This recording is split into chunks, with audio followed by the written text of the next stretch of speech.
Today I'm here to talk about my newest acquisition, which is a Nook. I don't think I've ever had one of these. These are the Barnes and Noble e-readers.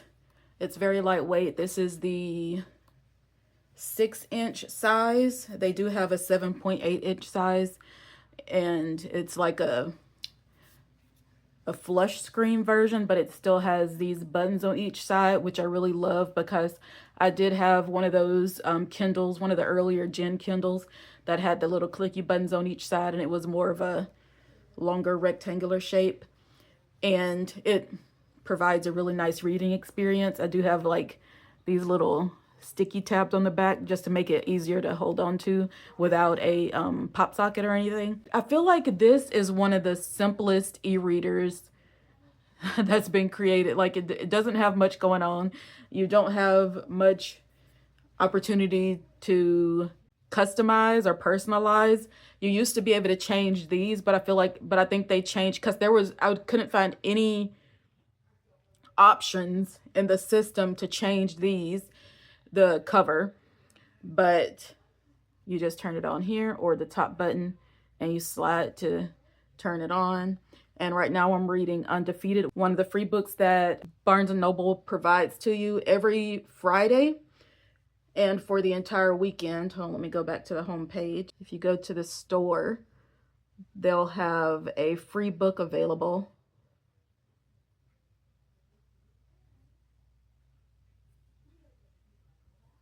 See, the free weekend download. This time it's a book called Body Language.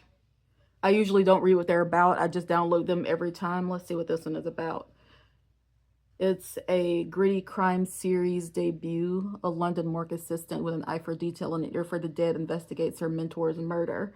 But yeah, if you're not too fussy about what you like to read, and you can get your Libby books on here. I can't remember how exactly you connect it to your computer and you transfer it over.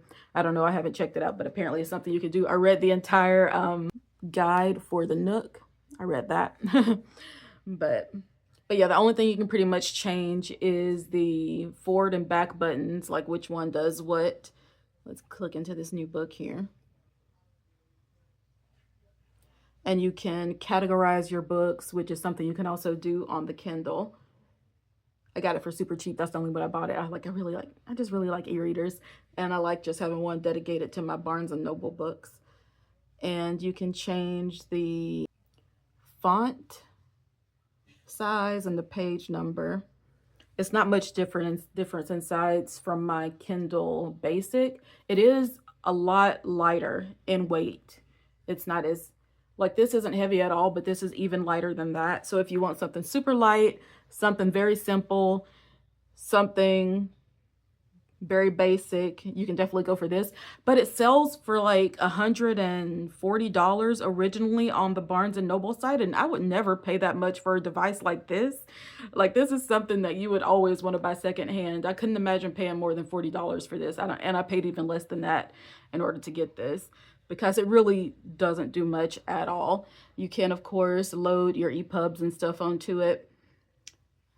But yeah, these are pretty much the only things you can change. And the typing experience is also not great, but the typing experience isn't great on this either. So you can add bookmarks, jump to a page, find in book, and it'll bring up like all the instances that happens. Oh, it even brings up like words that just have the word in it, like glove and not just love. I'm rather enjoying it. I think I'll be using it for my free weekend downloads only. And you can also, apparently if you go to a Barnes and Noble store, you can read any book for an hour. And I think that's a really good deal, because you can just go in, if you're going to have like a coffee or a chocolate in the store, you can read it.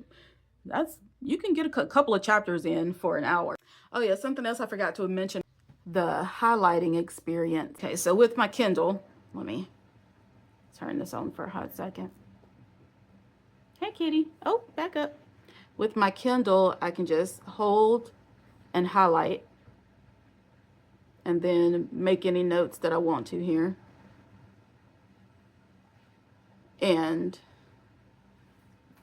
this device came out in 2022, so it really shouldn't be as slow as it is, but it's like super slow. But anyway, with the Nook, you have to hold on the word and then you have to drag it to where you want it. You can't just like hold down and drag. You have to click it first and then drag.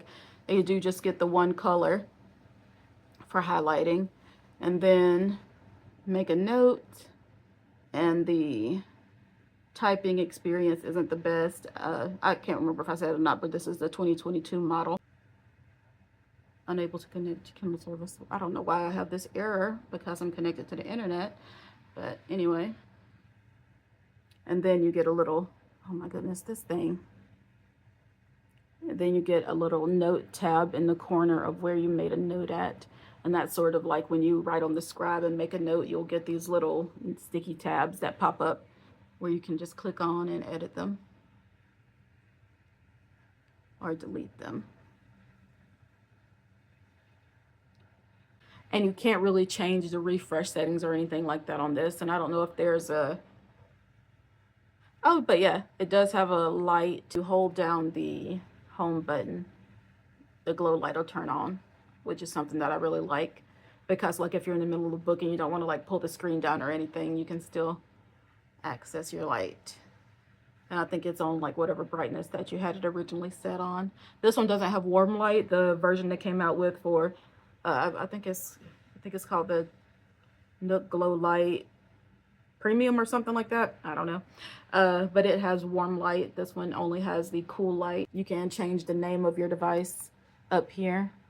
You just click on that book to go back into the book that you were reading. You can go back home with that button. With your account details, you can change this little picture over here. But yeah, there isn't much customization beyond that. Oh yeah, and I have heard about the new Kindles that are coming out, the new Kindle Scribes. I really, really want the Kindle Scribe Color Soft, but it is $600, and I feel like that's kind of crazy, because for $600 you can get a color books reader that allows you access to the internet.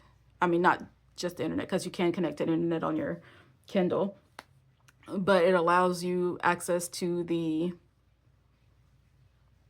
Android ecosystem so that you can get everything on it. So if you, I don't know, but I just really love the writing experience on my Kindle Scribe. I've tried a number of the books devices and I still feel like the Kindle has the best writing experience, in my opinion. I got to see what kind of discounts are available when it comes out, because if I can get the price down far enough, then I probably will end up buying it. But otherwise, it's just going to be something that I look at and maybe like save up for, because I definitely do want to add it to my arsenal. That's the Nook. It really doesn't have much going on.